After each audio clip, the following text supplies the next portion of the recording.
I'm a massive fan of obviously all of these films and all of your films actually, because you don't just span the Despicable Me franchise. It's other features in the animation world as well. I'm just kind of interested from a director's point of view, actually, of the process of um, bringing a film like this to the screen. So with Despicable Me 4, how did it all sort of kick off? Obviously, there are three films that are previous to it. Was it Universal and Illumination wanting another film, or did you have an idea that you had a writer team work on and then go to Universal? How did it work? Well, so a couple of things. Obviously, coming off of the success of Despicable Me 3, and even Minions, prior to that, sort of in 2015 and 2017, respectively. We the great thing about these characters is that, and the world, I should say, is that there's many different stories you can actually tell, which I think is really unique even in the world of animation, because if you're dealing with things like animals or mystical creatures, you can be a little bit more limited. But if you're in our world, I mean, look at how many James Bond films there are, right? It's like, come up with a new villain and cast a new Bond and off you go. And then we're a little bit in that kind of world. So we're constantly talking about ideas. I mean, like, even things when we were developing things like Despicable Me 2, what should the idea be? Where, different thoughts are kicked around. Um, and anyway, so, there's constantly a process, much like I'm sure, you know, comic book companies, anybody who's dealing with characters and a universe, like, okay, where could we go next? I mean, that's sort of a constant conversation.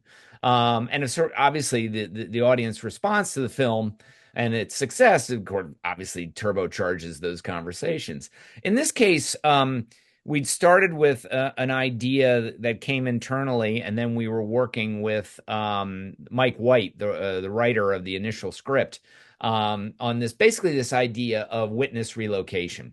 And I think the fun thing about the idea, or the interesting thing about it, is like always looking at what's the new challenge for Gru and his family, and of course moving to an unknown town, that can be quite disruptive. So that was the core that we started with. And got into all kinds of things in the script that formed like a great foundation, like how they find their way, in the town. They don't quite fit in, and how they keep their identity hidden. Some of those ideas, as we developed the story and tried to make the film more of a Despicable Me movie, some of those ideas either were reduced or fell away.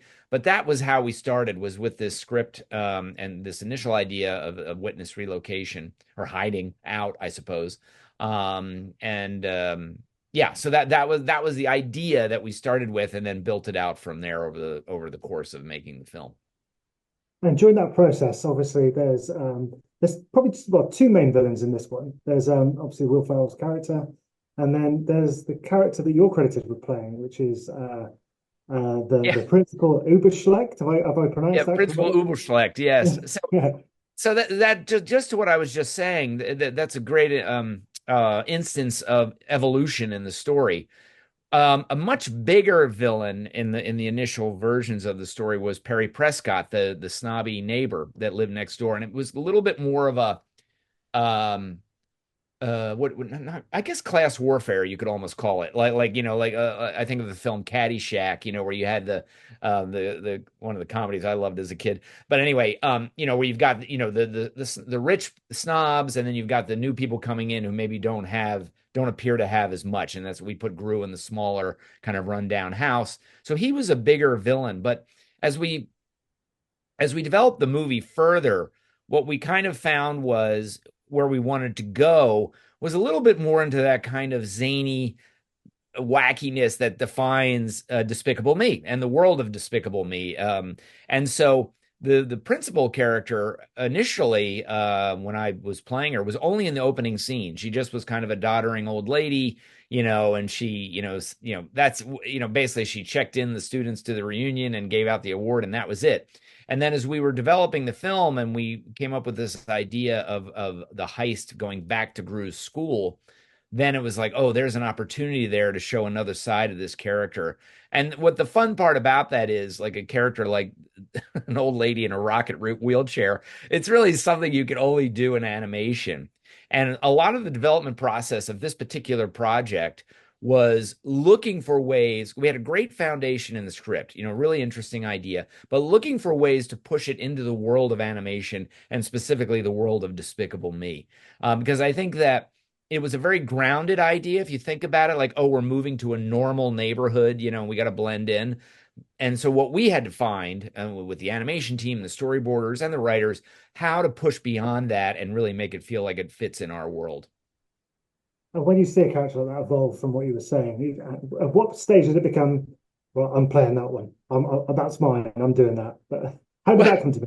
well, I'll tell you, I do love acting a bit. It's fun. As I said, I did a couple of Minion voices in the first two films. And then I did Norman the guinea pig in the Pets movies. And Norman's little story was based on our own guinea pig. So that's kind of how that evolved. And then I like playing old characters. I did the temporary voice for the old dog Pops in Pets, and which I had fun doing. And of course, it was replaced by Dana Carvey, who did a much better job than me. But I still enjoyed doing it. And so when again, the part was much smaller, I did the temporary voice because when we make the movie, because it's hard to get the actors and we haven't, we're figuring things out, we put in temporary voices for all the characters typically. Until we get the actors, and then we rework it with their performances. So in this case, I did it for the opening scene because that's the only scene she was in.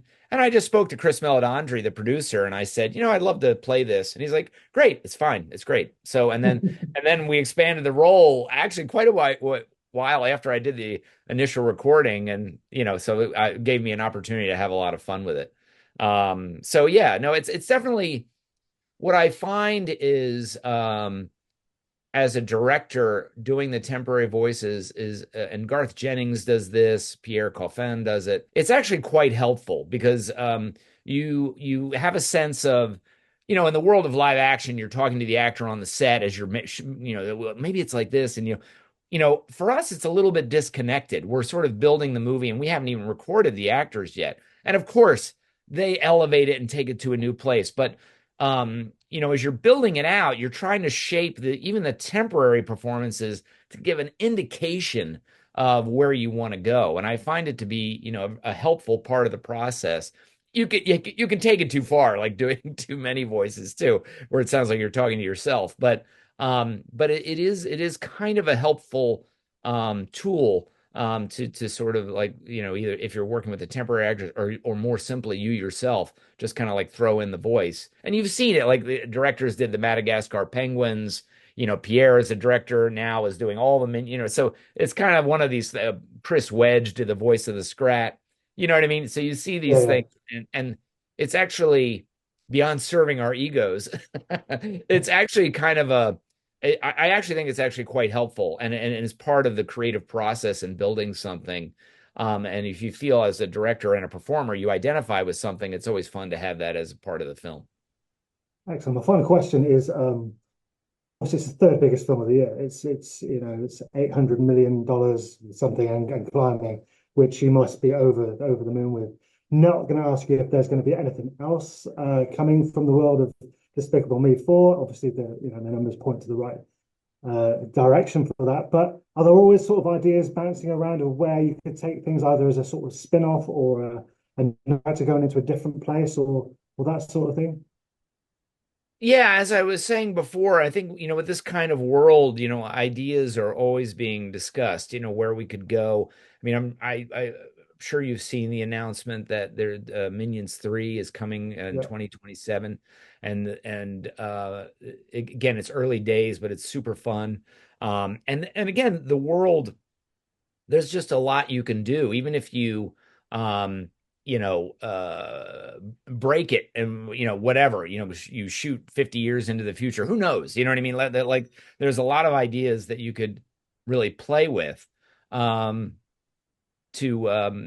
expand the universe and the characters, and they lend themselves to that. And even to the point of like, who knows, do you get to a point where it's a reboot, right? Like, I mean, you look at Batman, the thing, he's been around since 1939, I think.